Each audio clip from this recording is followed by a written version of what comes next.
G'day, g'day. Hope you guys are all having a good one. Today's stream is going to be pretty short. I usually don't stream one in the middle of the day, but also two on Tuesdays. However, recently over the weekend, I did the Global Game Jam, which I'll cover what that all is for those of you guys who don't know.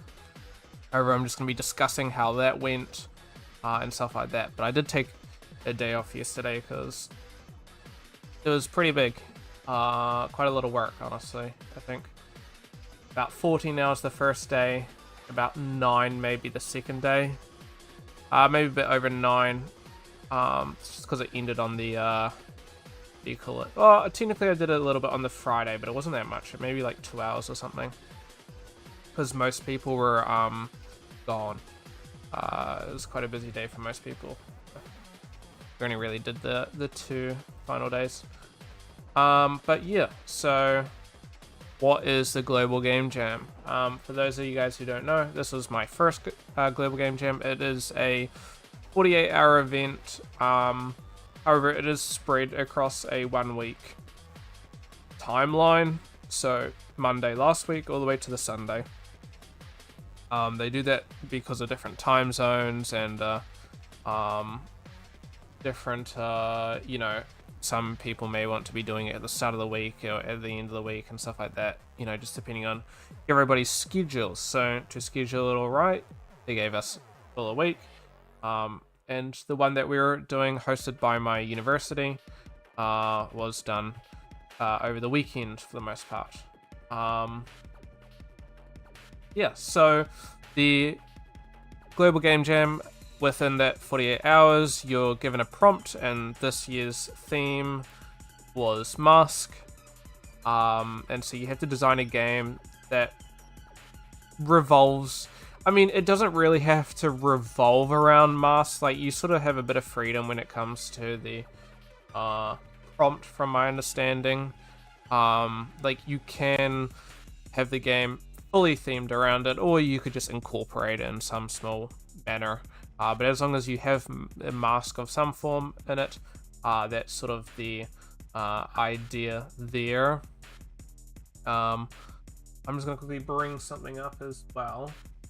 Yeah, so within that you got the prompt, you got 48 hours, and you just got to build a game within a team. And now the team size could be kind of however big you want them to be, really. However, we had a team size of about 8 individuals, which is pretty good. Now, the majority of us were artists, but I think it was a good variety. We had 2 people that really are really good at 2D art, and then there were a couple of us that were more 3D art and just doing the assets required that would be for the background and what the player would see. And so that all went pretty well. Otherwise, we had, I believe, 3 programmers, and that was all good. So I'm going to get into some ideas that we sort of were doing for our brainstorming. Now, there's a bit of a range of more jokey, just throwing out random ass things, and then going into where we sort of really fine-tuned it. So we had a couple ideas. There was the whole joke of Dream, which you can see is sort of an inspiration for what we ended up doing. CPAP mask, we're just looking at a bunch of different mask applications. So you got what would you call this? Like a medical mask like this for sleeping. You've got the theater happy, sad. We've got the list here. So Dream, Happy, Sad, Mask, Venetian, Mask, Guy Fawkes, Gas, Sickness, Mask Off, Moment. So we got the Venetians here. We got some cultural masks. I believe these ones are from somewhere in Africa. We've got the Guy Fawkes mask, the Dream, Mask Off, and that's sort of what we ended up doing. Let me see. I don't know. Let me see. I think this was roughly what we were doing, to be honest. You play as a streamer agent that has to manage a content creator. You need to get the biggest face reveal ever. And to do that, you need to make your managed streamer a trend chaser that gets a lot of clout. But you have to time it perfectly. They can't become irrelevant. Once the time is right, you tell them to do the face reveal, and the face reveal needs to have a big turnout and stuff. That's just cool.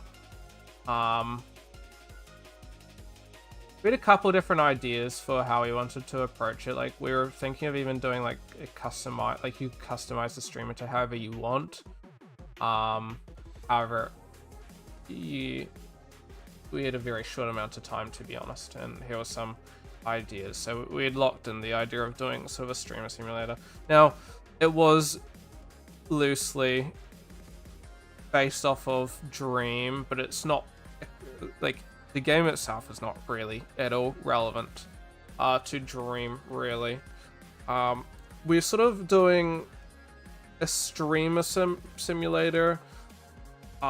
It's sort of like not sort of like a Papers, Pleasey kind of design. So the whole game is like satirical, right? We're sort of taking streamers, mostly controversial streamers, and I'm not going to list any names out, but if you think controversial, political streamers, not necessarily just political, but political in nature, that's actually probably more where it's sort of aligning. So there's a lot of different ways that we're sort of conjoining this, right? So the mask off was the original idea, but there's also the mask as anonymity. As you see, a lot of people, this isn't just streamers, right? But this is sort of like a societal thing. With social media, stuff like Twitter, and that's why we're like referencing these sorts of things. There's so many people will just say random things online, like on Twitter. Like, you go on Twitter, right? For example, with our game that we released, right?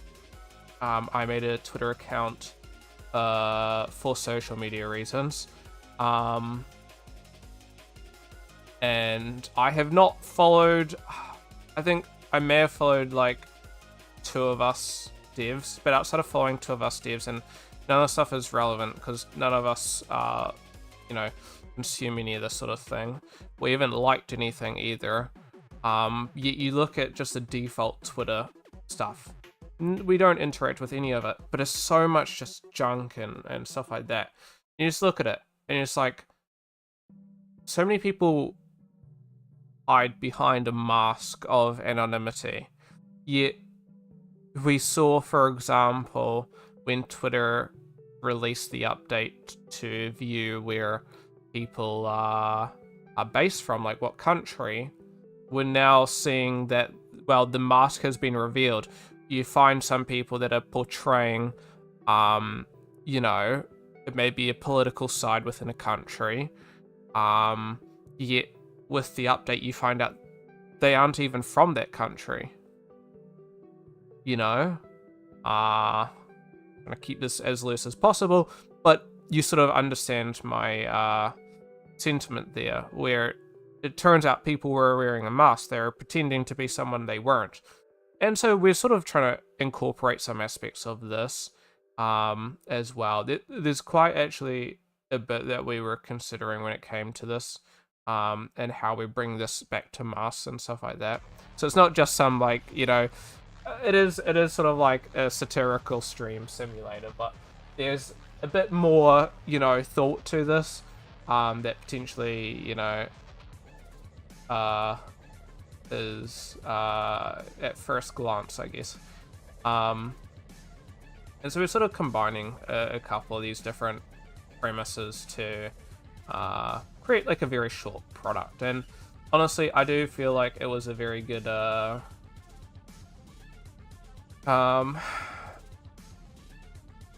idea in terms of scope. I think we scoped it very well. Now, it's quite free in the sense of that we can scope it further.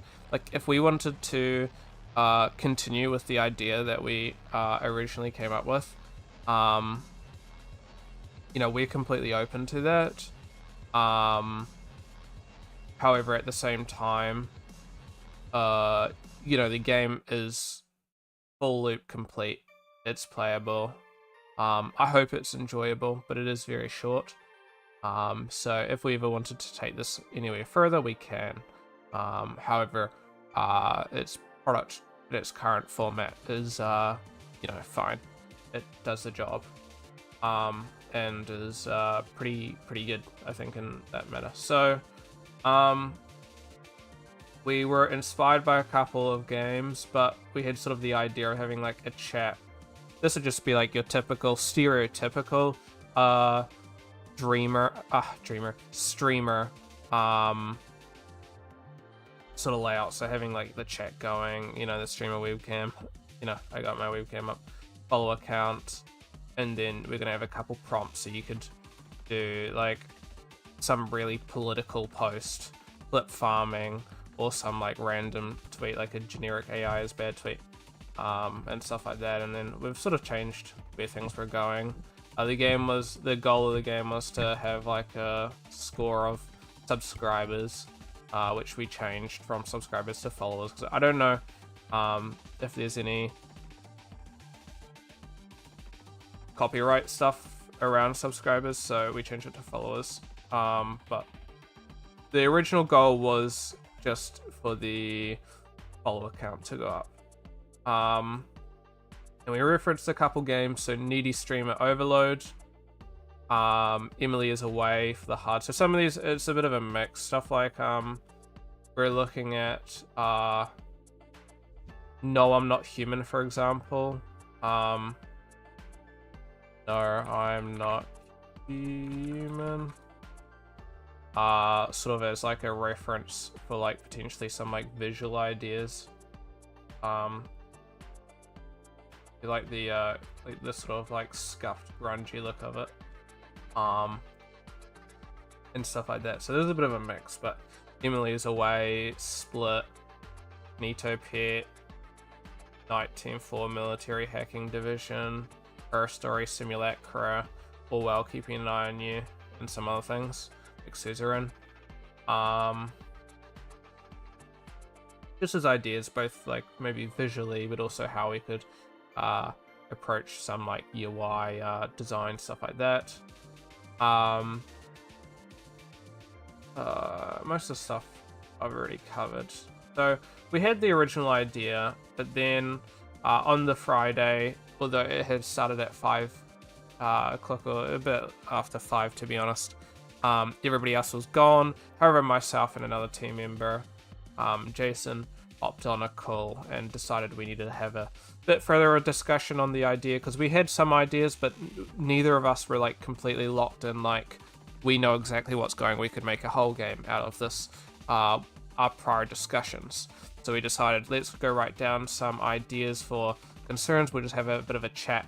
Is there anything that doesn't make sense? Is there anything that really needs to be thought about?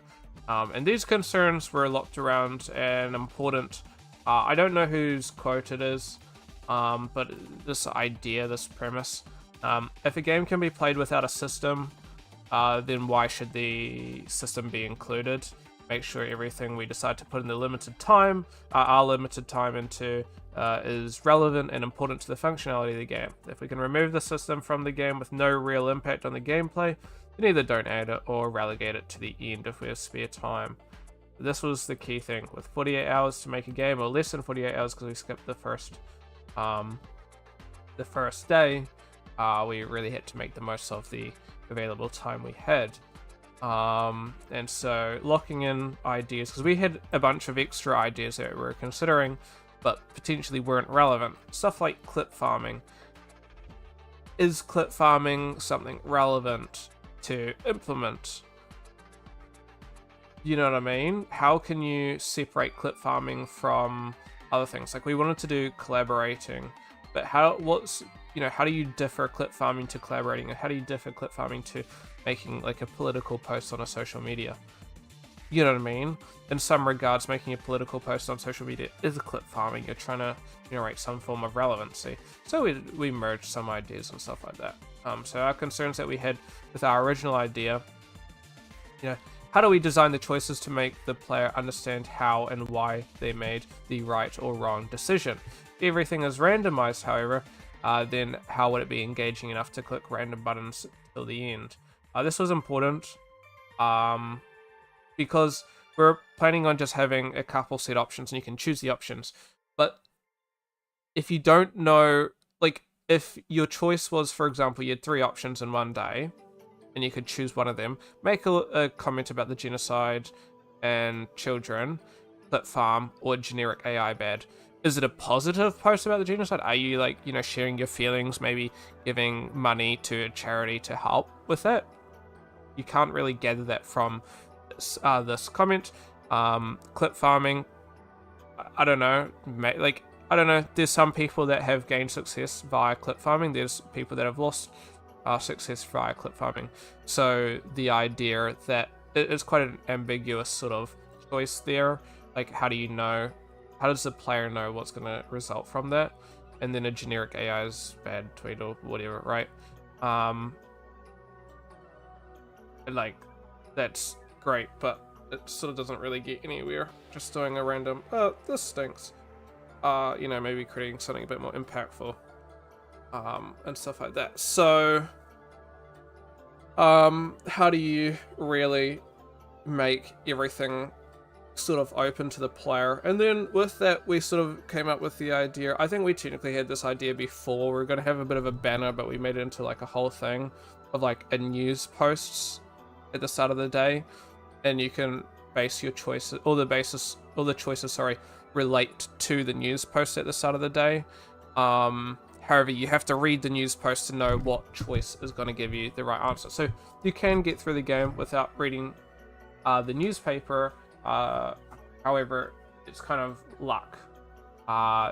More chances than not. You need, I think, 70% or higher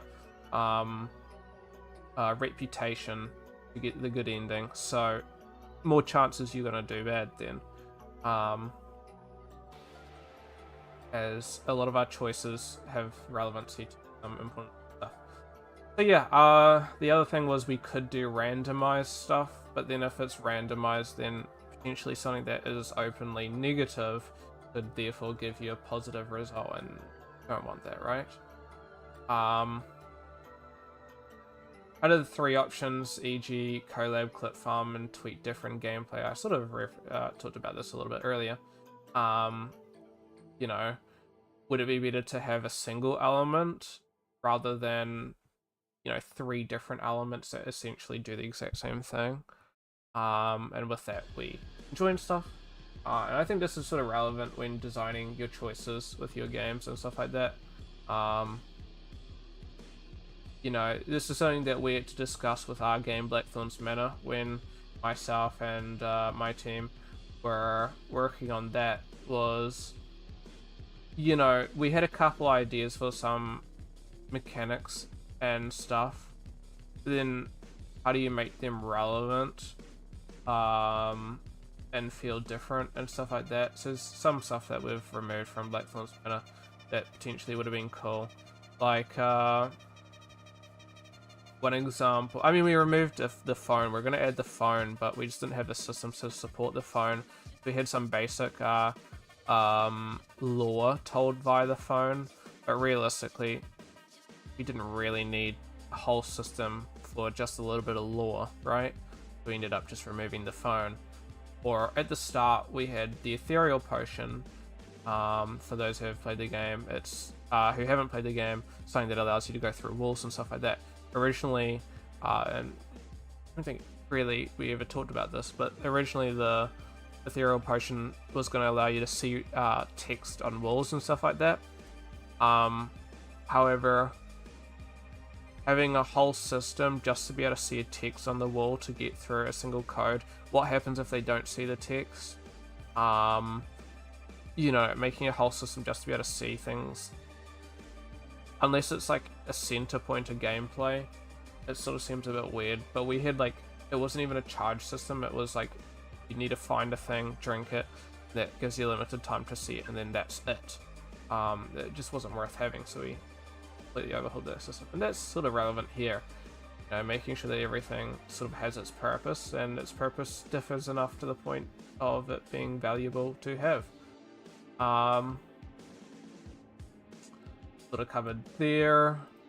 How's the theme going to be incorporated? Originally, we sort of just discussed it mostly just being you get unmasked, and that's kind of the end of the game. But then, how do you really relate that back to the theme if it's just you get unmasked at the end? It's sort of like there's no impact, and so we decided to go for a more darker approach to how we designed some of the choices in the game. But by going darker, we don't want to make our game inherently political to society in the real world, so we created our own fictional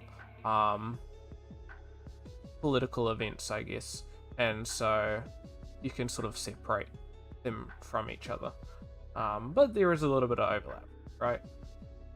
It is, of course, some of them are inspired by real things, and even like a bit loose or a bit. Is there a way we can subtly reference? So just covered that really. We decided to make it so you can hide behind a mask and there's people. You'll see. I'll point out later. How do we make the countdown feel impactful? And unfortunately, we had a couple ideas, and I'm going to cover them a little bit later into the stream as I'm covering the game.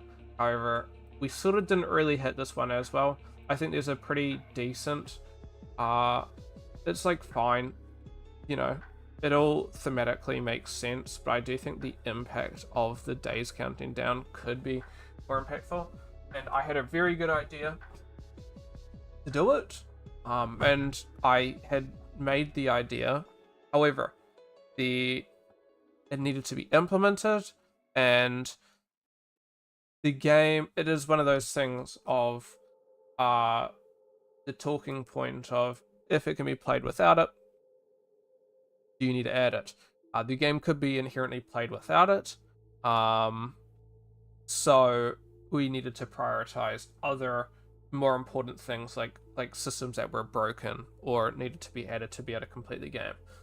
So if we get extra time in the future and wanting to work on it, this may be something that we may come back to. However, it wasn't added for that reason.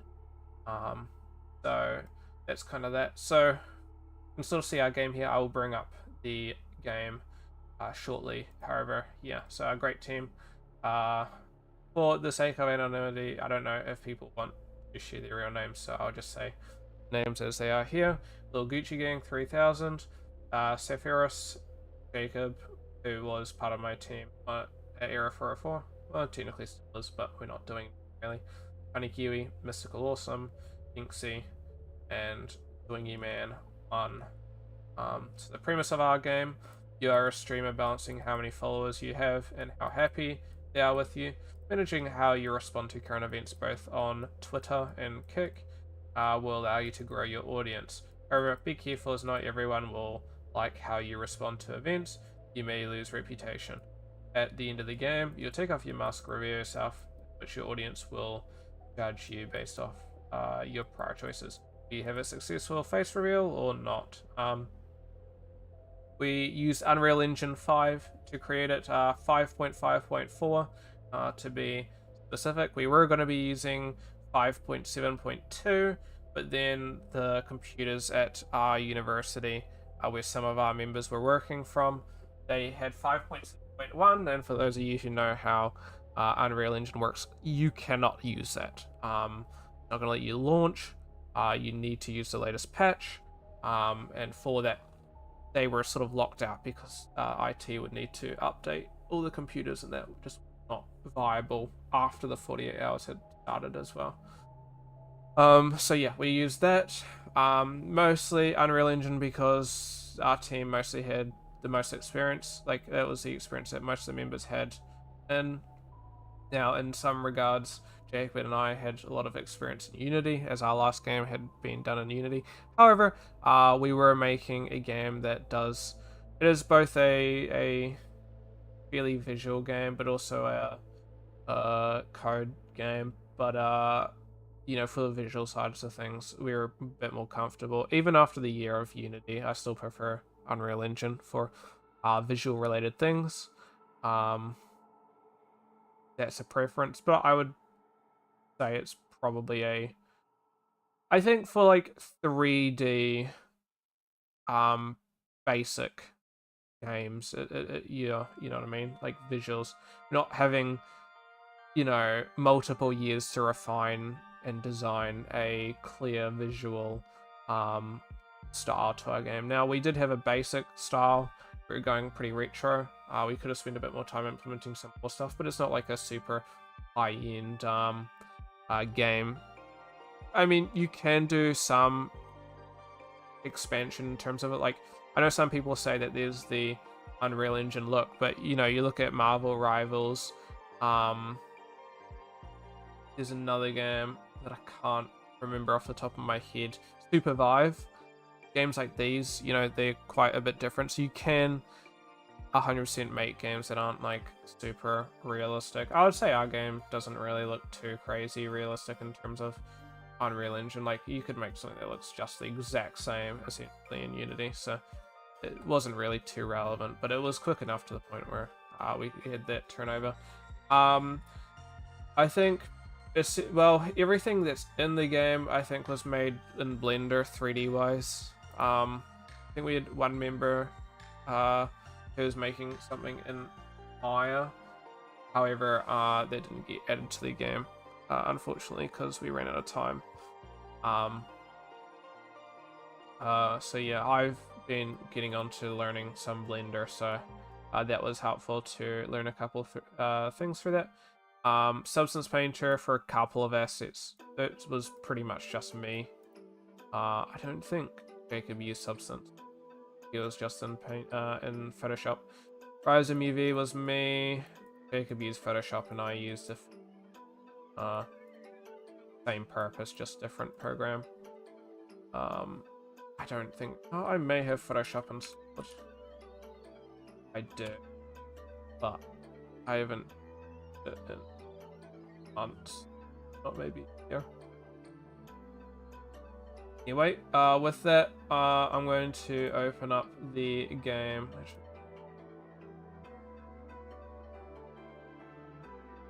So, yeah, use Unity, use Unreal for it. I have in the description added the link to this page, so feel free to add it to open it up, and you can download the game through here if you want to play for yourself. In the meantime, while we wait for it to load, I'm just going to cover some assets. So I worked on a cardboard box, crumpled paper, cup, monitor, poster, sticky note, wall damage, wallpaper, webcam, and Yucca plant. Now, something to note, I didn't really make the wall damage, the cup, or the crumpled paper. Crumpled paper was almost completely from, because you can utilize assets from older things as long as the game's just made now, so you don't even have to make any of the assets. However, we did want to make the assets, so I essentially just grabbed a crumpled paper texture and did that, as that's a bit different to what we did. So frankly, I don't know if this is just the visuals here, but this doesn't look, looks bilinear, a bit weird. Anyway, you don't really see it anywhere anyway in the game, so it's nothing burger there.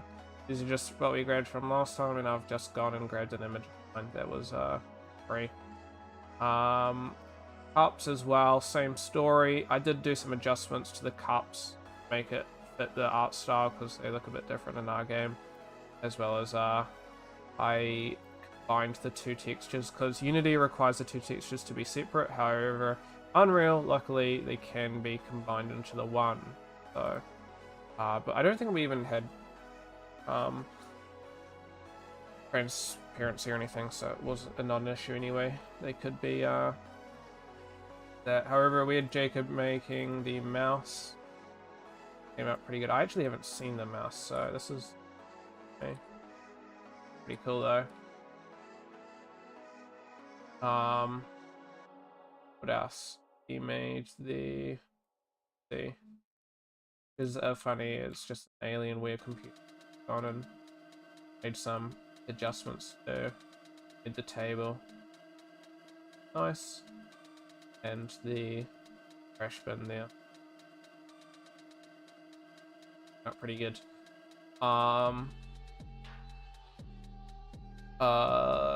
Yeah, so what other assets did I work on? So those were the ones that I yanked from past projects. Otherwise I made a cardboard box. Nothing too crazy, it's just a literal box. And then I've gone and textured it in Substance Painter. Some like text, and then I added some wrap that goes around. Technically it doesn't make sense in how it's like wrapped. This, like the way that this is sort of rotating around, like it's split in the center, which sort of doesn't really make any sense, but limited time and I couldn't really be bothered fully cardboard box. I made a monitor. I think it's pretty obvious how I went about making it. It's just a picture of a Dell monitor. I've sort of adjusted things, so like Dell did some buttons and other adjustments and like that to make it really work. But I mean, it came together well. There's two monitors actually. Originally I was going for a square monitor, I really liked. However, the team, for the sake of being able to visualize stuff, wanted it to be a bit more rectangular, so I spread it out a bit further to make it a bit more rectangular.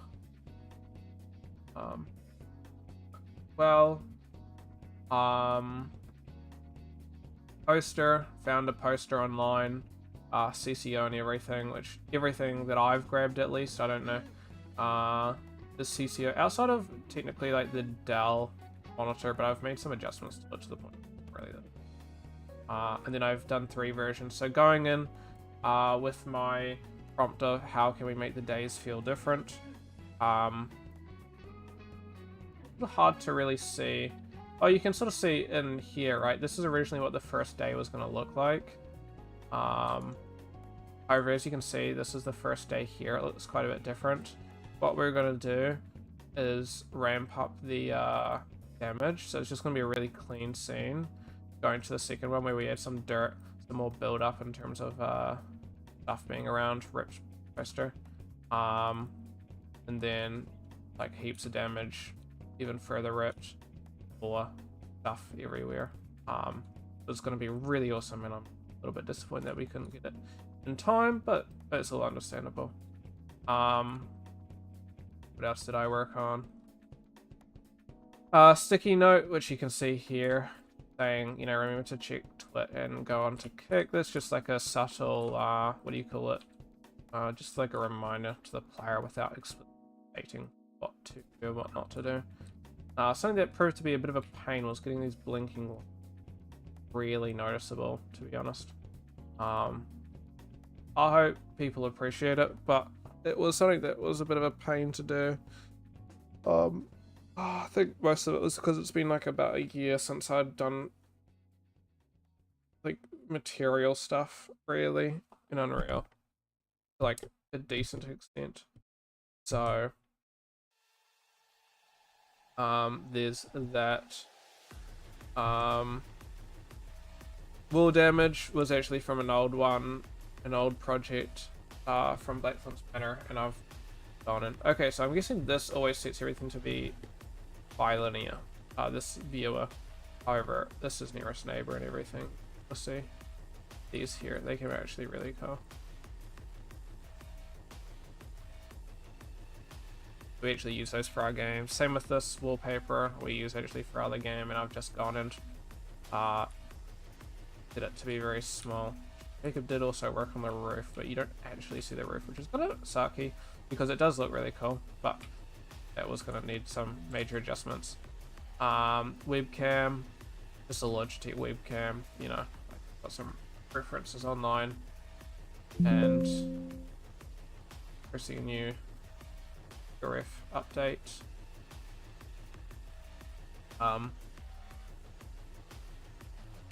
Evidently, I either haven't saved the blend file. Oh no, I remember the blend file was in thing in the monitor that you can see here. It did like Logitech, added some stuff and whatnot, and then I've gone and compressed it a bit lower. Here we go. This is the one. I was mucking around with making like a material for flashing lights, and although I could get a result with this, I ended up with a better result than having to do something like that, so I didn't end up using that. Lastly, the Yucca plant. I was actually really happy with this, so oopsies, material. Oh, okay. You can see here. Now this isn't. I might as well just go and click to close. I might as well grab the stuff here. So you can sort of see here. This is my pot plant. I had, so just as this, where there's different versions we can work with, I like the idea of having things, you know, to like break up over time to show the different days. It's something that I was really leaning into. So we've got like a day one plant. Now the placement doesn't fit for all of them. They are a little bit different in terms of where we want everything to be. However, we got like the day one, day two starts drooping, and there's a little bit of like break up on some of the ends. Then we also have like the day three. You can see day three there, very droopy. That's where we are at. I was actually really happy with this. I didn't save the different textures, but you can see this was a base one from Tree It, which is what I used to make the different plants. Then I added some break up here, which for some reason isn't showing the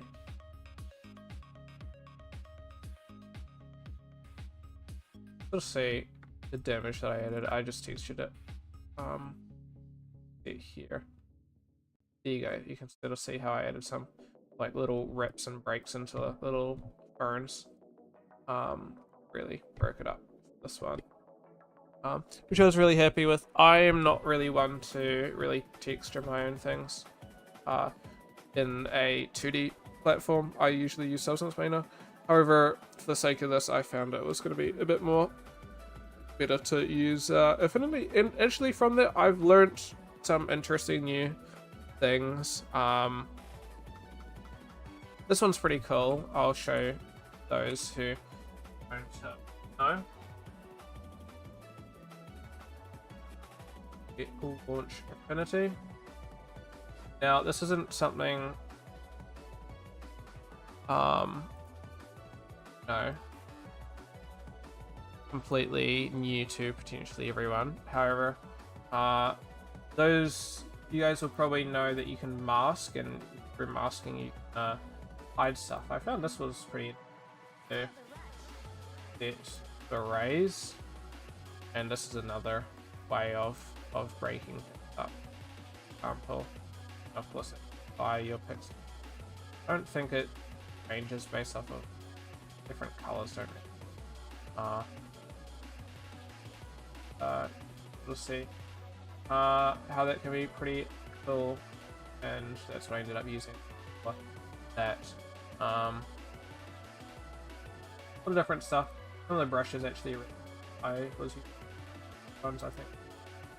This, and you can get some results. I don't think it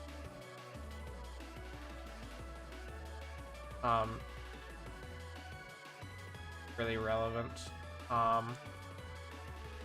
at this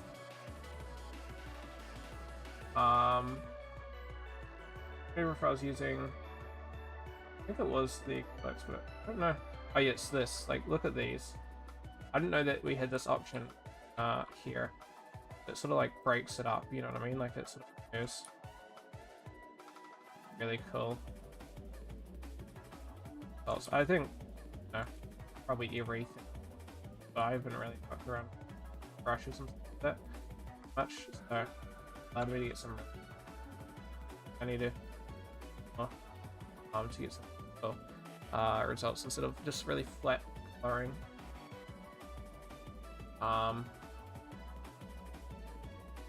Anyway, getting into the game, Sephiroth was the one who did the most of the stuff for the UI here. I love this song.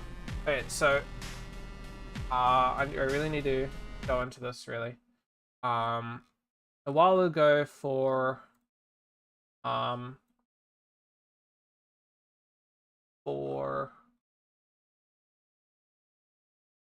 Black Films Matter, we're looking into music and having CCO music. So if we did want to sell our game, we can, which we're doing. We're looking for stuff, and we're really struggling. So we're looking for stuff like essentially like an ambient music. I don't remember what we were looking at in particular. Glitchy. Like something like this could have worked. Just different vibes. Like we're just looking for like background music.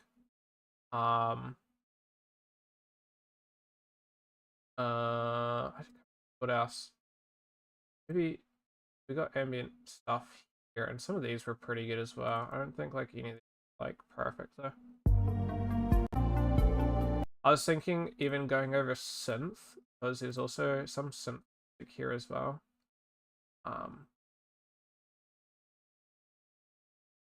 Synth was like very close, but Jacob wasn't as convinced. And that's a bit much. But I believe there was I went through every single one and I just can't remember. But potentially a synth one, especially because we're going quite retro. A synth would have fit. But like we sort of held off on synth. Especially because we only needed one track. And I'd gone through a bunch of different stuff, and we came across in my chiptune pack that I got, because the issue with this, and I'd gone through every single thing, like this potentially isn't too bad.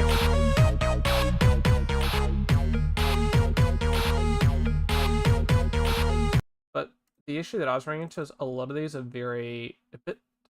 just a little bit too upbeat.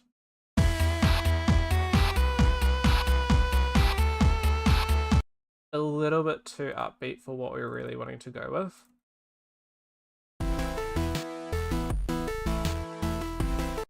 And we stumbled across Don't Call Me. It's slow. It's quite emotive. And it really gives that Papers, Please vibe, which was one of our references, games that we were referencing. And we're just like, alright, this is perfect. Now, if we needed to do other games, sorry, not other games, other music tracks, that was going to be a different story. We only have one good one from this chip. Can't really mix and match on. Yeah. And one of our members, Inksy, worked on these little stoof pages, and all of this is referencing New Zealand stuff. So we have a website called Stuff that covers news, stuff like that. Pretty cool. I'm surprised I actually managed to get the clock actually working properly. I don't know how they managed to do that, but that was great. But yeah, so this is we tried to make it a bit like, New Zealand Kiwi focus, especially because this is global. A lot of these are pictures from things that we took. Like this was one of our members, Jason, and his cat. There's me, going like that, and we're doing sort of like very on the nose sort of like things there. But it's very important to pay attention to some of these as we reference some things. So tensions between Micronesia and Tamponistan. You know, making some jokes. There's the man is held at gunpoint at the airport. Some say the man carried suspicious bags of white powder. It was flour, he said. You can see like little white dots around my nose. Stuff like that. But all these do sort of relate back and stuff like that. So you can do Twitter posts. As you saw, there was that fish. And you can talk about that you call the big fish, for example. And you can see a very negative chat coming from this. Sorry, not negative. This is like a mixed chat. So you have some positive things like I love you. Then you got some negative stuff like chat glazing hard, who yikes, industry plant. Sort of like mixing it up and stuff like that. Some of these names are like names based off of R sort of stuff. So you'll see like some of these are the same as you know, the names in the actual page. However, you're gonna see that there's like Jake Tasic, who's Jacob's one, and there's my one as well. And the whole team's sort of there, which is. But otherwise, we just scrolled through a lot of like videos of popular streamers. What are some of the names? Be inspired. So we got stuff like Whiff Waff, stuff like that. Then you got other ones like Splatter Spaghetti 98 and Speckless Rope 9365. I sort of got from like Reddit. They're not like one-to-one with Reddit, but they are inspired, and I've sort of gone and changed some things up. Yeah, you can do stuff, and that was a positive one. I don't know. I think that was a negative rep particularly. But it's a positive followers. We do have a bit of a... The rep's not openly... The rep is sort of covered by this. The chat is how you can sort of get the rep there. The followers got. I can do stuff like a protein powder. Now I'm going to do the protein powder just because this is relevant to sort of what I want to cover in a little bit. But you got an option with local zoo reaches out, attraction, stuff like that. I'm gonna do the protein. That's good. Everybody's happy. We got good reputation from those choices. Day 2. War breaks out. And stuff like that. People wanting to swim. Capsizing boat. Missing cat. And I think that's referenced in the first day as well. Another thing that's referenced, new protein powder brand found using carcinogen main ingredient for their products. Now, if you remember what I just talked about just before, I was choosing the protein brand. So the protein brand that we collaborated with, turns out that they are adding bad things. So you have to pay attention to this. You can talk about how, you know, turns out the cat that was in the newspaper was, I think, one that you saw or something like that. That's good. However, you can choose to collaborate with the protein brand. Now, if you don't pay attention, you're not going to notice that they were bad, right? In Tamponistan, there's been a lot of terrible things happening there, and they're doing a lot of dodgy things. So do you really want to represent them? Probably not. And stuff like that. So I believe the correct answer here is this one. However, to show you, it's going to be negative because the main ingredient is cancer. You saw an article about it this morning. So it's very important to pay attention. But reputation is still good because I've done enough good choices to keep it up. But you can sort of see cat missing once again since cat that you saw. Now, there's a lot of different things. You just gotta read through everything. Aquarium fish all die after protein powder found in their feed. How did it get there? Stuff like that. So, after learning that they were bad, you can comment, hey, you know, don't go with protein brand. We can all see that now the chat is fully happy and stuff like that. There's no negative things. So you can see, there's a couple, but it's quite a few to be honest. That's all based off of your reputation, because I did do that thing, but for the most part it's all positive.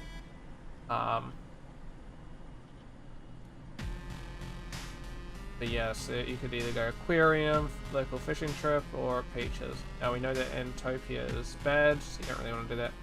I believe that this is the correct one to choose, is run that one above the full account. Face reveal after the 3 days, and I believe this actually might be negative. Let's see. Yeah, bad face reveal.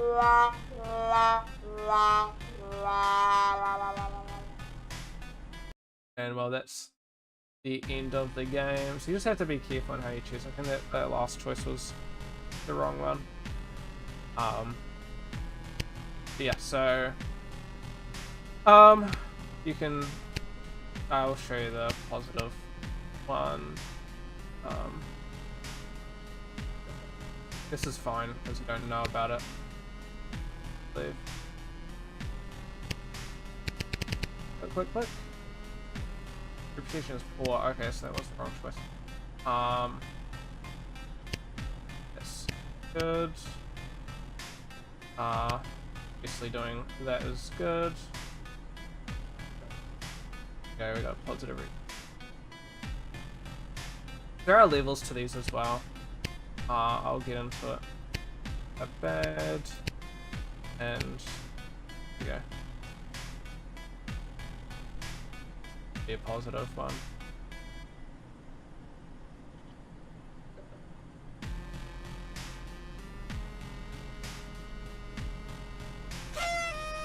Yay. So there's a couple of things to note about how we designed some of the things. I'm not too sure how locked in we were because we got a couple.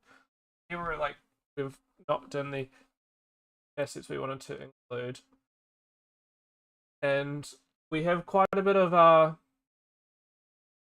we have a bit of a variation between what you can do in terms of your stuff. So you got safe tweets, stuff like talking about that cat that you see. It's never going to be treated as a bad thing, but there's potentially trendier, bigger things that you could, bigger risks that can be taken. And with that, you can sort of see whether you're going to get higher. So I don't actually know what the highest score you can get is. I guess you could probably. I'm not too sure. I'm pretty sure that I don't know on a scale of how accurate that these were. Same thing with the collab. So your low risk, low reward was, for example, the orange cat, holy chungus fish. Oh, that's a bad one. I think this one's positive followers, I believe, but it must be negative rep. Positive followers. And this one is obviously negative. So, then you can go into the next one and see. So, for example, your local zoo reaches out, don't specify what animal. You're promoting the attraction for 43-legged after you. This is a positive one, both positive, and this would give you a better score than this one would. So I think that the key thing to note is if you want to be positive each time, probably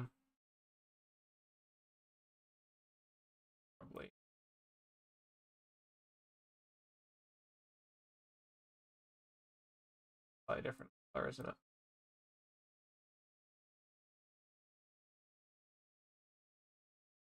Highlight these because we others.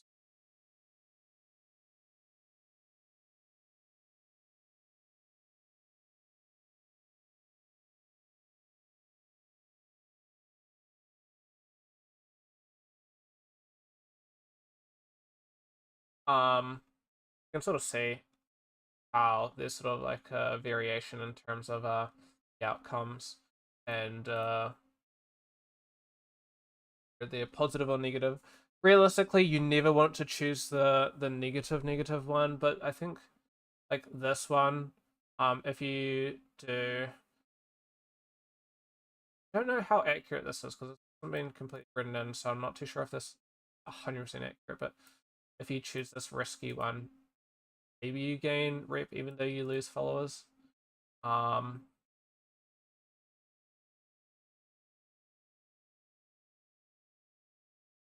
Yeah, these haven't been fully written in, which is just a time thing. We need to write it in. But yeah, pretty interesting how you can get the different results here. So this one's the opposite to the last one. Gain negative rate, but you do followers. So the followers isn't. I don't know. I think it sort of. I think if you can have over 1 million followers but still get negative rep, but I think if you have negative followers, you won't have positive rep. I don't think it's possible. Get that? And we have a bunch of written out, and then a bunch of different names. Came up with a couple. I think I was at the start of the at the end of the Saturday. I was really like, oh, I don't want to sign any new assets or anything like that. So I think I was here downwards.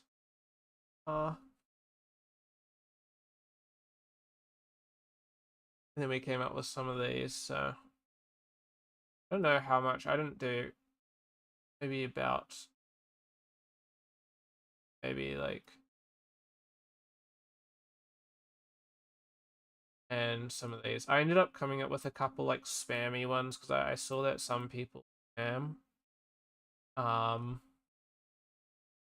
I also did. This was funny. I don't know if this is actually in, but I wanted one which is like just I searched up just like a random IP and stuff like that. So sorry about that. Hope it's nobody's actual IP, but I thought it'd be kind of funny having docs you middle. And we have some of our our old lecturers. That it's perfect. This horrible game design who made this. But yeah, so you have some of our lectures well from in camp and stuff. But yeah, so that's kind of where we got up to with that game. I think it came out. Oh, which was funny. It was the end of Saturday. It was about midnight. I think either 11 o'clock or 12 o'clock at midnight, and they're just like, oh, we need a instead of like because there was a discussion: do we use a 3D character? Do we use a 2D hand drawn character?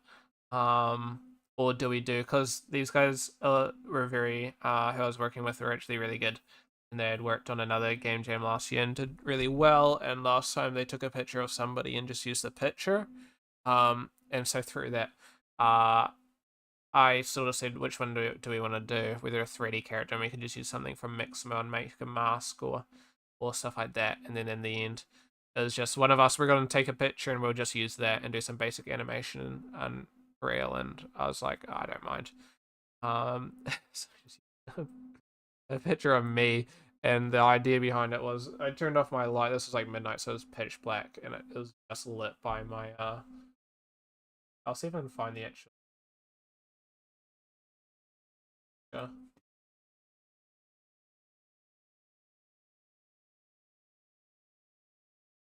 Middle of the night, I was like, as neutral of a face as I could do. So yeah, pretty fun. What is M cock? Oh, cockroaches. Oh, like, what? But yeah, so overall, it was a really cool game. It's really cool world. Jacob worked on Jacob once again. Got him to do. He ended up doing a bit of the extra stuff. So he did this cool dithering effect. Helped. It's a bit subtle. I want to have it potentially boosted. if we got into I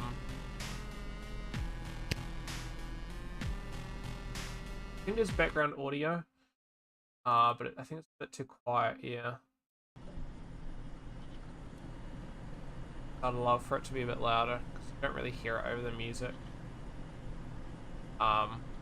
Which I got him to combine. I think I sent him. It was an old computer running. It was a hard drive searching going, and then I don't know if he added it, but I also sent him like a light bulb, blink blink blink. You know what I mean? One of those old light bulbs. So yeah, definitely some more stuff that we can really implement. If we want to take it further, but yeah, that's pretty much where we got to. Hey Emmy, I was just about to end the stream, but how you doing? I'll show you. We're working on. I'll give you the summary though. Most of my explanations I won't go through again, but we're working on a global game jam, which is a 48-hour period to work on a game. Yes. Global Game Jam 2026. So this was our game, which you can find in the description, but I'll also link into chat. And we're doing a... Here, it finished already. Yes, we finished it as well. I'm just covering... We did ours in the weekend, so it was 48 hours over the weekend. Feel free to flick through your prompt... I mean, not your prompt, your guys' game that you did, and I'd be down to check your one out as well. But we were doing a satirical streamer simulator that's sort of like a mixing between sort of streaming simulator, but also like inspired by Papers, Please, and stuff like that. So, yeah, and we're sort of mixing between both you being like a mask streamer and removing the mask, but also the more impactful masking behind like your anonymity online and how you can sort of say whatever you want online and it's not really going to impact you, because realistically, because you're masked, you know, nobody knows who you are. You can say what you want, right? But as soon as people know who you are, you know, that's where you know, your reputation kind of really gets impacted and stuff like that. So sort of basing it around that is keep it sort of loose. Interesting. Looks complicated to make. Yeah, I mean, I was one of the artists, so luckily I didn't have to design all the complex stuff. But it is pretty cool. I won't, however, play the game just so I can give you the opportunity to play the game. You know, and play it firsthand and see everything for yourself. Because if I start telling all the results and stuff, maybe it's you know, less impactful and whatnot. But a simple 2D puzzle platformer. I mean, we had a pretty big team, right? I think of 8 members. So, you know, if it was just you or maybe you and a couple other people, of course, having a small team, it sort of gets a bit hard. Yeah, exactly. Good solo. So, not really, can't really contend. I mean, last year, I worked on a game in a team of 5 people at my university, and we were going against teams of like 7 and 8, and even just the difference between 5 members, although it was technically 4 for most of the year, but 5 around the second half. You know, even that difference between a couple members was so big. But then again, it was because we only had one coder, so like only one person coding and a bunch of artists sort of is. But you know, it all funnels into the coder and it's like, ah, shit. First game jam. Yeah, same with me. I don't know how many members it was for our first game jam. I think it was mine, and I know of 2 others who it definitely was, but I'm not too sure about the rest of the team. I know that something, I think, oh, maybe not. Maybe it was everybody's first global game jam. This was my first game jam as a whole. So I know some of the other members have done other game jams, but I don't know about the global one. You've only done itch.io game jams, yeah. I need to look into some more jams this year as well. I haven't done any other jams. Everything's just been uni and other stuff really. So, but yeah, I mean, this was our game. You can see very, very inspired by stuff. There's a lot of stuff that I wish that we could have implemented. But of course, with that 48-hour period, there's always going to be a lot of issues. But I think our game was, scope-wise, was probably the strongest point to our game. Like, we could have done it realistically a single day. But ours is like a 3-day period, and you got to make choices within 3 days. Similar to Papers, Please. Think of like the days being quite similar to that. So there's like a newspaper you get each day, and you sort of, you know, things that happen relate to the newspaper. That sort of same premise there. I think that was the strongest thing that we had, because so our one with our where we were doing ours out of, you only sleep 4 hours, really. That's crazy. I couldn't have done that, honestly. But as a solo, you just get so bogged having to do both the art, or even if you're not making the art, even just like sourcing the art, as well as all these other things, it just would bog you completely. But for us, we had a bit less time, because ours technically started on the Monday, so it was the Monday from 5 until the Sunday 5:30, because I think it technically didn't start at 5, it started a bit later. It was just get to the university at 5. So because of that, we missed the first day actually, because a lot of our members were busy. So the first day ended up just being a discussion between myself and another team member while everybody else was busy. Did art, programming, sound effects, music. Yeah, exactly. Which is where that gets really tricky. That's where 2D probably is really helpful. Like, we could have made our game 2D, but I suck at 2D. So, myself and a couple of the members, like, we probably could have gotten...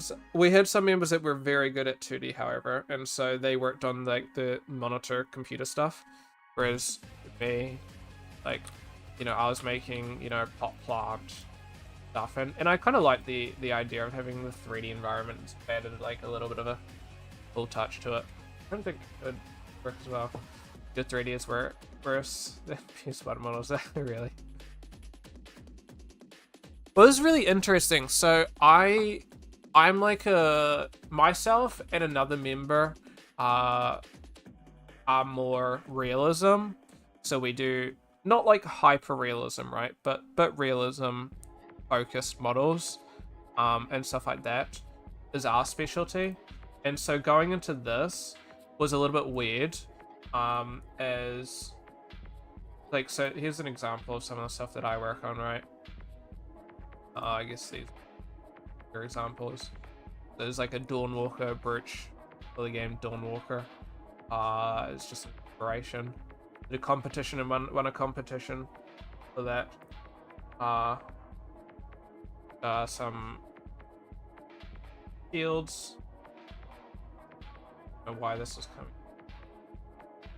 Yeah, like nice cannon, stuff like that.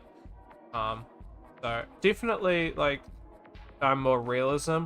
So I haven't really done too much exploration into stylized stuff. It would have been a good couple of years since I'd done stylized. Like, yeah, I'd done like a hand painted blades and stuff like that, but it had been a good while. So it was like the start was really just figuring out how to really even approach some of those assets and whatnot.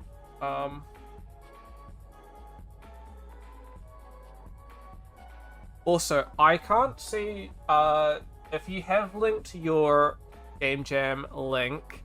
It hasn't come up. There may be a thing that stops posting. So if you send me in the chat, if you quickly send the Where is it? If you send the last part, just like whatever this last part is, because unfortunately I think it just it like auto removes what do you call it, URLs to stop people from spamming. Void XM. Right, awesome. Search it. I might.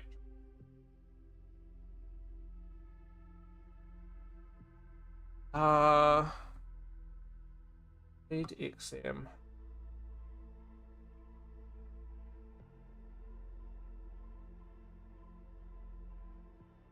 Yes, that'll be why.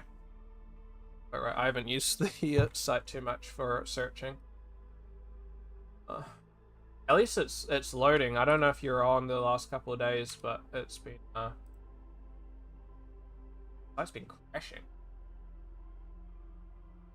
Nice. Pretty cool.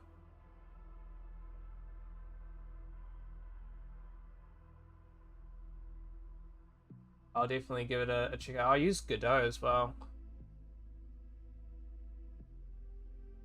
Sprite, Pretty Loops.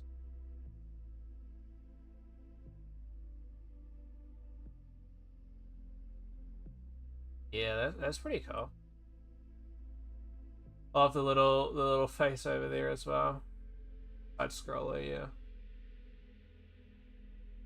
Keeping it you call it achievable. Back first year of my uni, we did some games similar to this. I don't know, I haven't really used Godot myself too much, but we used Game Maker. And I don't know if I can access them.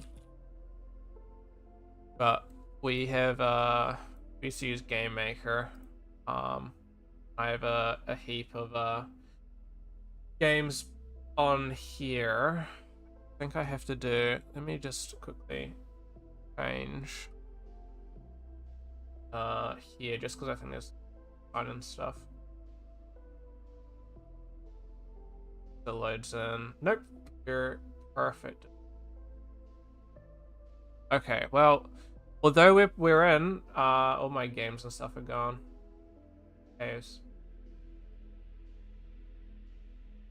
This runs. This is a longer game than 48 hours, but stuff like this can make very quick. And stuff like this is like very achievable in Game Maker. So I use Game Maker. And I find Game Maker's great. So if I was doing it solo, I think I'd use Game Maker myself, because I can't get through Godot. Love making the game, love it, it's tiring. Yeah, I mean, especially with 4 hours of sleep.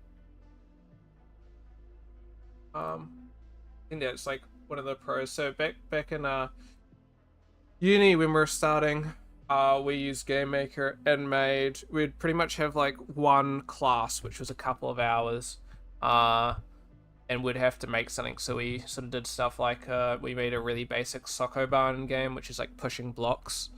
We did like, you know, the dinosaur jumper that you can play when you have no internet on Google, among some other game things there. A lot of those sorts of designs that are like very achievable. Spent 3 hours making a fishing mechanic for 1 power up, just 'cause, yeah, pretty much. That'd be pretty cool though. Well, ironically, some teams from R1 were pretty impressive, because we did one game, and I felt like our game was pretty good in terms of polish. I found, although our game was very short and stuff like that, it's a very polished game. But some teams were really crazy, similar to that extent, right? Like there was one team that had a very big team, and so they'd finished it early, And so it's like, oh, we'll make a second game within the 48 hours solely because they just had so much extra free time, which is crazy to me. And another team, oh, there's a web version as well. And then there was another team that was also using Godot like you, and they were trying to learn Godot, and so they ended up making like 4 different like mini games. It was a mini game kind of game, and stuff like that. And they're just making a bunch of different mini games, and it was actually really. What was this called to make? Explore some random stuff. Even you know. Hold on, I'm just gonna turn down the audio.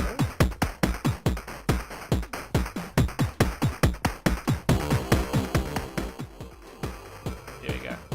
Now it's so good.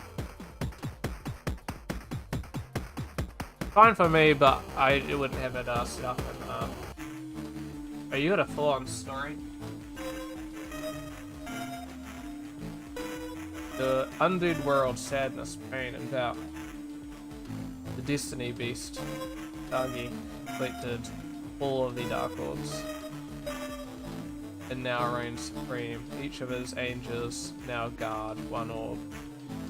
After the killings, only Void remains. Void, it's up to you. Defeat Usagi's army of mad archangels and conquer the throne. And that's pretty cool. Arrows or pad tool. I don't have my thing to that's pretty cool. A button or Z button to jump. There we go. I'm gonna be honest though, I'm probably not gonna do well because I do not play many side scroller games. Void. Us. Assuming you can shoot things. That's pretty cool. Cool. Oh. Oh, okay, I see, so that shoots down.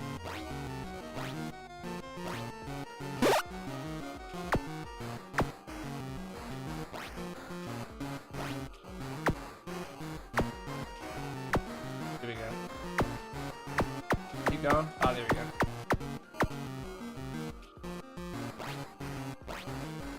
No! I missed the landing on the plant. I believe it's the plant head that you need to go on, right?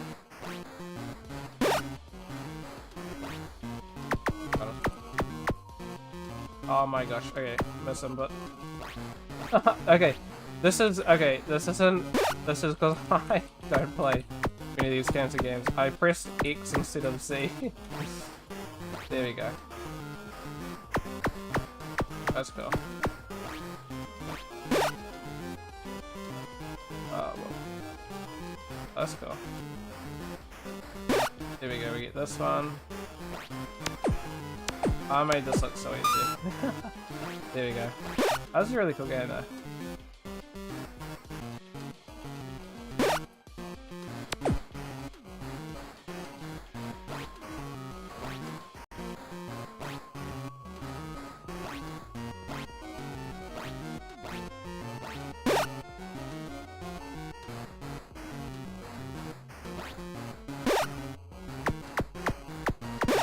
And you got multiple levels too.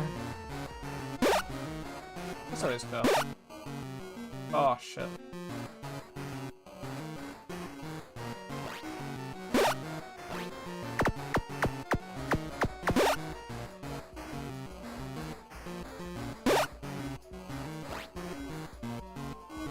Stay under it.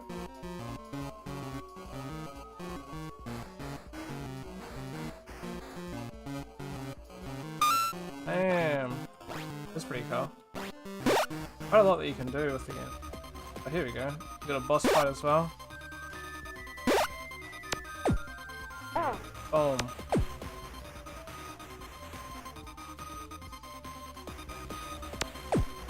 Boom.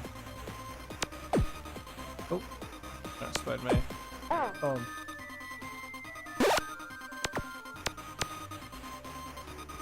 Yes. damn, he goes quick now. Boom. Oh, I'm sad. Oh, that's cool. I can stab him.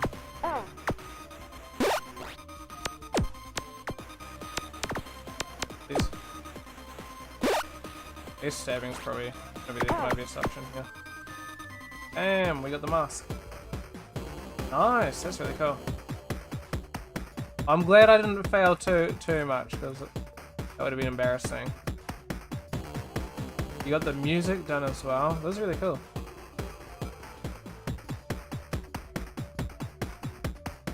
Thank you. Gamepad support, you got everything. I don't know about gamepad support in Godot, but we tried getting some gamepad support and it was just not going too well with one of our other games. Explain? No, that's all good. Thanks for showing, to be honest. It's pretty cool though, like, you got enough, it's like a, what do you call it?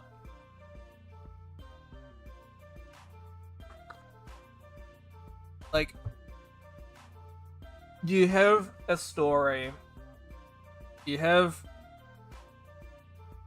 systems and stuff like that, and honestly, like, it's expansive to the point where if you really wanted to, you could continue with it, right? Like, you've collected the mask, one of, was it not Usagi's mask? Usagi wants to collect the mask, but you collected the mask at the end, the void mask or whatever.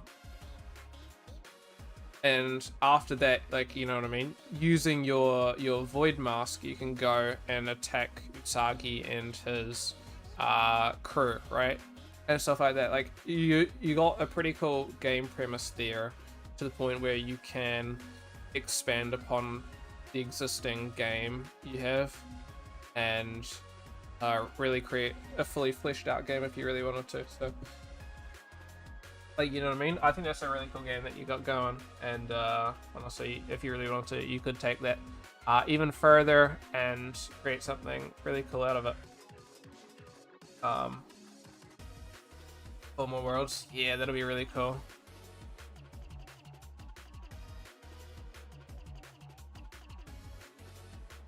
And that'd be like collecting all the different masks, right? All the different void masks.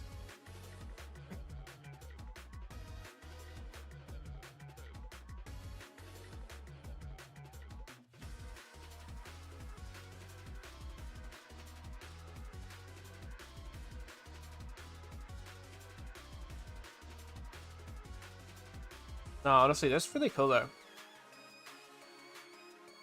I gotta be honest though, I absolutely suck at those kinds of games. I did play a lot like that back when I was at high school. A lot of those like web games and stuff like that. I haven't really played much since. The last one, I did play a couple. I think it was called like, oh, I can't even remember. I did play one game, Shovel Knight, and I sucked at that. It was a bit embarrassing, and I had like a bit of a crash out because I was very bad at it. So, you know, for somebody who's very bad at 2D side-scroller games, you know, it was definitely very approachable. Half the issue was just me pressing X instead of Z to jump, really. Plans to use new mouse per world. That'll be really cool. And depending on how long you want to spend on it, you could also have the different worlds as well. I mean, you probably already considered this, but have them sort of like have a theme. So you could have like themes being something like a volcano, you know, sort of something like that, or like an ice sort of area or something like that, or it could be something more expansive than just like terrain location sort of themes. You could go really crazy with it, like you go like a 0G, something like that. Did you organizers rank the games too? Unfortunately not, but I don't know if there's going to be some form. I don't think so, because ours was done through a university. Don't think they would rank them, just because university things, they may be a little bit done. I'm not at the university anymore. I've fully finished my degree, but the Just going back to my old uni for that. I did want them to be ranked, you know, based off of how they're approaching some of the ideas and stuff like that. But I guess not, unfortunately. But we had some really cool games, honestly. I'd say you got tickets to another event to expose games if you reach top 3. Oh, that'd be really cool. That would have been really awesome. I do wish, I honestly, going into this, I thought they were going to be ranked, but I think the more I was looking into it, the more I was like, we're probably not going to have anything like that. For R1 anyway, due to it being through university. But I kind of wish there was, but it was a bit of a variation. I think part of it as well was because of different team sizes, but realistically, like, you created that in 48 hours solo, so there is a bit of nuance. Like, I definitely know of teams that were bigger that did worse than you know, you. So I think your game was really good, to be honest. For 48 hours, like, that could have been like a 3-4 person team, really. So that would have been really cool to see if you had like a team of 3 to 4 people, then how far you would have been able to get, really. It is one of those things of you sort of get locked into. There's only so many people that can do so many things at once, like our thing. The only thing is they got first place, really. That's really impressive then. So potentially you beat teams of multiple people, so which, you know, it shows. I think you made a really cool game, and I'd say your one definitely would have been, compared to our ones as well, would have been probably one of the top ones as well. At least opinionally, I think it's a matter of perspective. Some people may say, for example, some other games, you know, it depends on how you vibe. Our game's a bit of like a very satirical game, so I could definitely see some people going, our game's a little bit meh, because it's quite a very on the nose. Other games had much better art, yeah. I think it's about polish though, really. Like, if you could have like the best art, but if your game's unpolished, it could be shit. You could have like the best, like the most interesting, unique gameplay systems, but if the polish isn't there, like you know, it could be as major as like you go. Like, we had a team that made a really awesome game, but for example, the game didn't even run because of some issue with GameMaker games. I think just the computers and GameMaker and how it was like set up. They couldn't go full screen. Because they couldn't go into full screen, they couldn't click on the buttons and stuff like that, and so the game was unplayable. So it's stuff like that where, like, if the polish isn't there and it just hasn't been tested enough, you know, it doesn't really matter how expansive your game is if the polish isn't there. Yeah, I kind of exaggerate on polish because I'm a perfectionist, yeah. But I would always say polish is the key thing. I think a game that's polished will feel better than anything that excels in another department, generally speaking.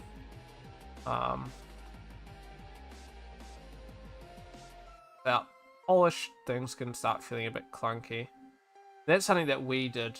I think our game was along that line as well, where our game was expansive as well, but it was polished and we focused on polish. Stuff like, if I remove, for example, there's a lot of small stuff that we did, like the post-processing volume that we added. Yeah, if I turn it off, right, like the game looks cool, and thematically still fits, but stuff like adds that extra, you know what I mean, extra touch and stuff like that that we've done art-wise, and also to our game. I'm not going to say too much, but we have stuff that if you play through our game, right, there's stuff that you'll play through and it's referenced throughout the game, and so if you're paying attention to what everything's saying, you're going to see a lot of overlap and stuff like that. Like, everything sort of relates back to each other, whereas if everything was sort of separate, it sort of wouldn't feel as good, to be honest. I don't think. Stuff like that, like adding the polish is really where you start getting a really nice feeling game. Yeah, your game's really cool. I'll definitely be down to see where that all goes once you get it all in all the extra 4 worlds. Sounds like you got a really cool idea going, and it could be a really cool game, to be honest.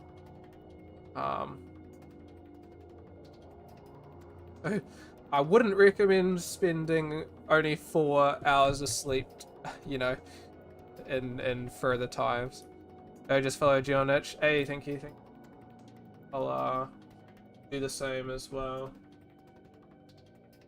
Went. I closed all my things. I'll add you back up again.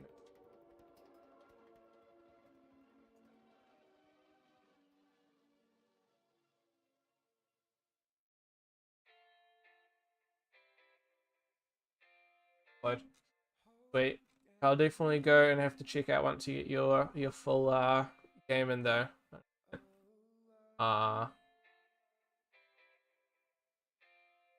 Yeah, that'd be very cool. I like the fact that you came in and had a story.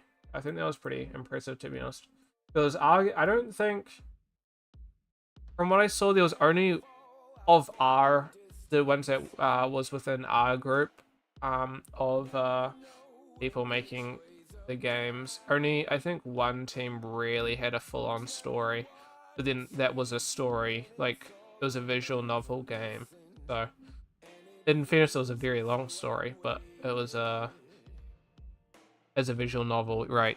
Your game is really based around the story. So I'm kind of surprised you managed to get the story going. I haven't really explored too much of those sorts of things, so yeah. Anyway, I'm gonna have to end stream and stuff. Let me grab some lunch because it's pretty late. However, I will leave you off on if you are interested.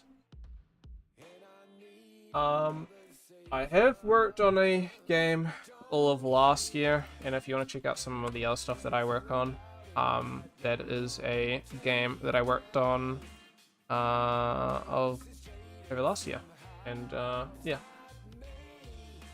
Hopefully you can see, because I don't know if my links also get deleted or not. If, in case it does get deleted, Black Thorns Matter on Steam, feel free to check that out as well.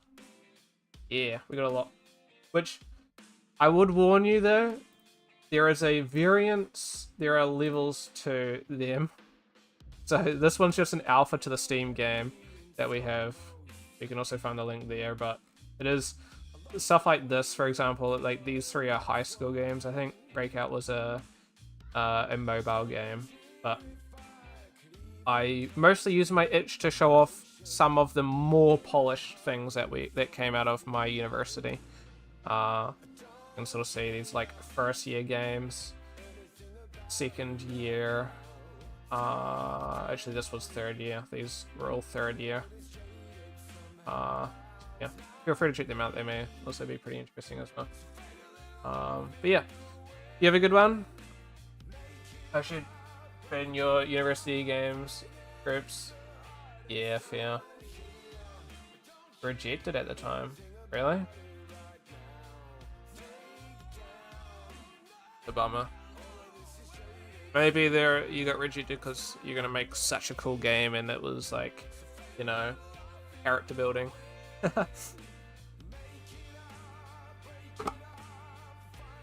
You never know though.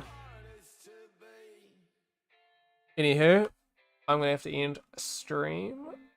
Yeah. Really awesome to see how you're really awesome to chat to you, see how somebody else, because I haven't really spoken to anybody else, unfortunately, who did the Global Game Jam, because a lot of people that I know didn't actually do it. It's very rainy outside. I keep looking outside, like mega rainy. Yeah, so it's very cool to see how other people do. Usually watch on Twitch. Yeah, definitely. I used to be on Twitch, but ages ago there was some controversies on Twitch and I just was like, I can't be fucked anymore. But yeah, Twitch has some really cool devs that I follow as well. But yeah, really cool to see how yours went. Feel free to, once this is finished and the VOD gets linked up, feel free to skip to the front. And if you want to just skip through how we approached, I went through all of our documents. We have a bunch of documents of how we designed the setup for our game. So if you were interested in seeing some behind the scenes of how our game was set up, feel free to check that out. At the same time, don't need to. So that's completely up to you. Feel free to check out our game. Really cool to see yours. I'm definitely going to have to keep up with how your one progresses in the future, where you intend to expand upon it. So yeah, really cool to see. Have a good one, and best luck for future game jams and stuff like that. And anybody else who may be watching this post live stream, you guys all for watching. And yeah, hopefully there's more on the horizon. So yeah, get chills. Have a good one. Bye bye.